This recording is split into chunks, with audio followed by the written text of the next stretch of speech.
Hi guys, paano nga ba mag-send ng English word sa kachat mo? Kung kachat mo hindi nakakaintindi sa Tagalog. So paano nga ba natin gagawin yan? Okay guys, so bago natin umpisahan guys ang tutorial, please don't forget to subscribe and to follow my Facebook page and TikTok account. I-like nyo na rin po at saka i-share para lagi po kayong ma-update sa aking mga video tutorial. Okay guys?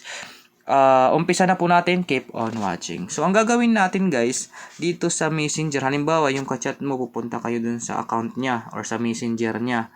So, gusto mo nang mag-type or kachat mo na siya. Ang gagawin mo, pupunta ka dito sa chat box or dito sa mismong type of a message. And then, i-click mo po yung settings. And then, hanapin yung translate. So, ayan. Kung makikita nyo guys, din dito, English and to Tagalog.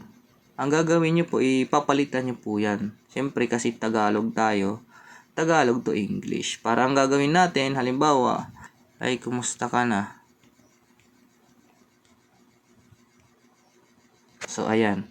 Kung makikita nyo dito guys, yung i-chat mo sa taas, isi-send mo na lang yan. Okay? Hi, how are you? So, ayan, automatic na siya translate. Okay?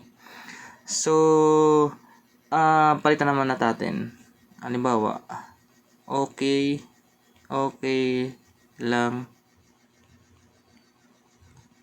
naman ako. I'm fine. So, ayan guys, automatic po siya na itatranslate. So, yung mga kachat nyo na hindi nakakaintindi sa Tagalog, pwede nyo tong gamiting translation dito sa messenger nyo. Okay? So, I hope guys may natutunan kayo. Yun lang po ang tutorial na natin ngayon. Thank you and God bless you all guys.